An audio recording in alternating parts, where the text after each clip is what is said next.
Do you understand me? Do you understand me?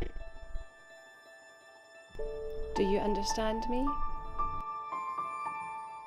Max is a confident, lively and inquisitive 7-year-old who quite literally does not stop talking from the moment he wakes up. Nothing remarkable about that, until you hear that shortly after he was born, we were told he would soon stop making the usual baby noises and would never talk.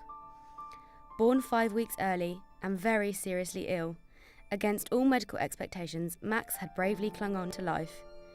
The emotional rollercoaster that was Max's early life continued as he was first diagnosed with hearing loss in one ear and then ultimately was diagnosed as being profoundly deaf in both. Look, guys. Please. Please. Mummy. Mummy. As a family, the fact that Max would stop making noises was devastating, but perhaps not as upsetting as when we were offered some sign language training being held at a local deaf society where we would all be given an introduction to signing. And their main message was that signing was the only way to communicate for deaf and hearing impaired people, and that lip reading was impossible. We lasted until lunchtime before collectively deciding that this was too upsetting to have to face. The reality of what life would be like for Max, a world of silence and signing. Out of a real dark period for us all came a chink of light when Max's grandmother read an article in a newspaper that mentioned the Elizabeth Foundation and their work at getting deaf children to talk. It was started by a family of a deaf child who was aptly called Elizabeth. And at the time, about 35 years ago, there were no support services for deaf children. So we've grown from a very small local charity into what is now the largest charity for UK deaf children in the UK, the largest preschool programme for deaf children in the UK. Oh, yeah. For Evie, I don't think she would have been able to communicate as well as she is at the moment if she hadn't come here. The work that they do here is just fantastic. The environment's brilliant for them, and the way that they just get them to listen and they get involved in all the activities they do is brilliant. For me, Toby coming to the Elizabeth Foundation, probably the most important thing is that he's getting to learn in a really acoustically friendly environment with people who completely know what they're doing. He's also getting to meet other deaf children. That's really important for him to grow up knowing that he's, there's other people who have maybe the same concerns as him later on.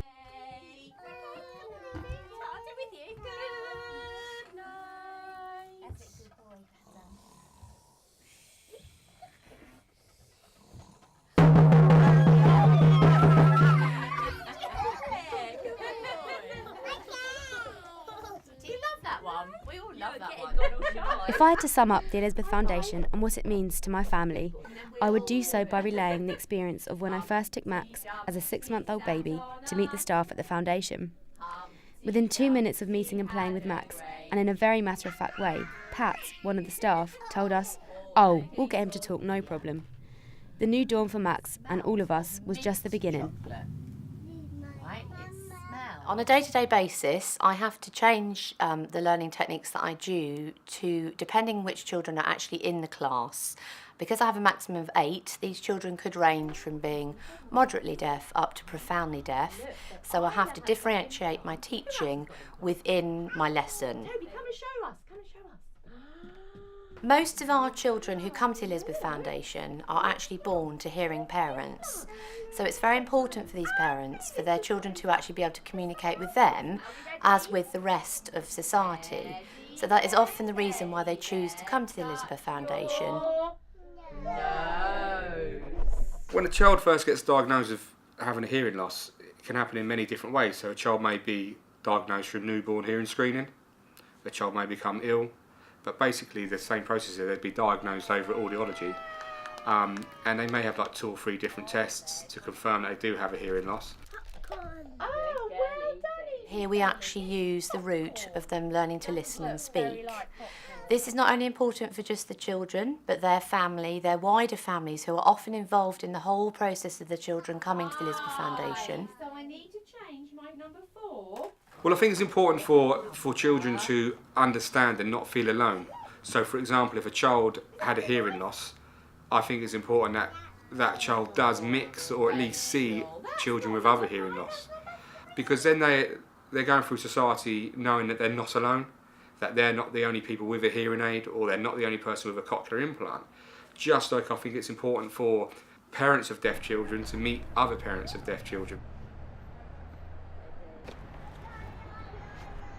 A normal parent-baby group wasn't going to be the best for both of us, and especially not for Max. The provision locally was, in our opinion, inadequate. This is why we made the decision to travel over 4 hours to the Elizabeth Foundation, the only facility that our son needed to develop age-appropriate language by the time he started school. There aren't any other facilities in our local area. We travelled quite a while to get here, about an hour's drive. So this was the closest facility in the area that was suitable for Evie's needs. Is that number 5? Oh, Rachel, that's not number 5, that's number 3. Hold on, let me have a look. Oh, I know. Is that number 5? Oh, Rachel, it's number 8. Hold on. Oh, is this number 5? Well done, Mia. Well done, Ida. That is number 5. All right, number 5. Show me 5 on your fingers. 5.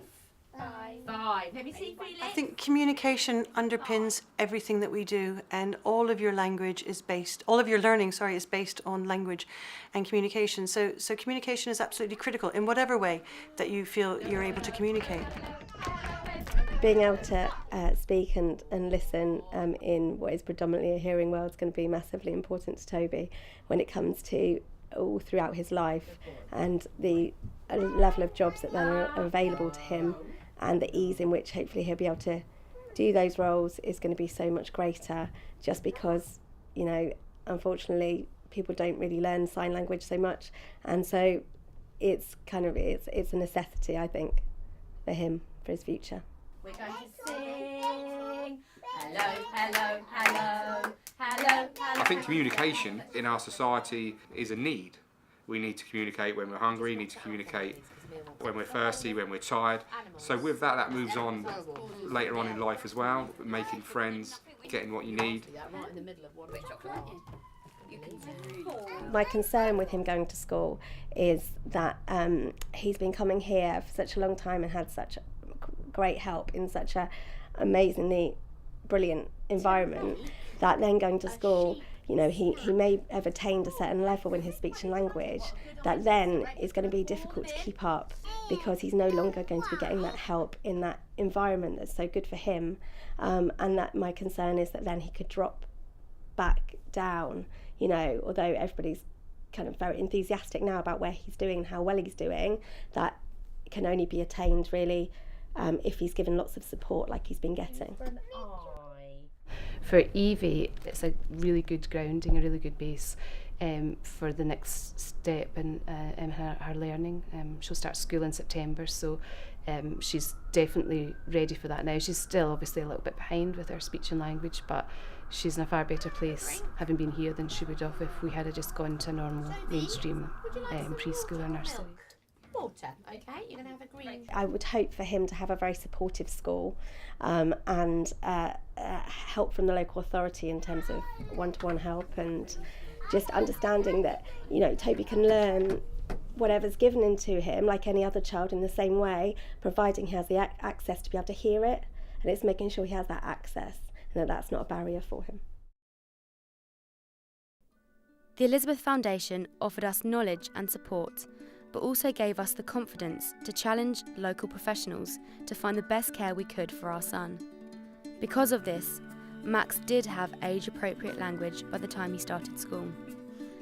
For a cochlear implant you need an operation, but hearing aids, they're just a thing you just put in your ears and nothing has to do, whereas this has got a magnet and it has to go into the, well, they put like a computer in there, and that's how it magnets to it.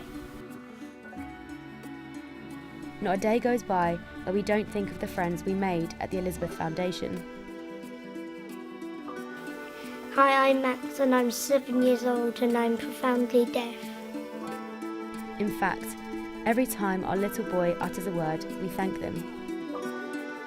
He will stop making noises? I don't think so.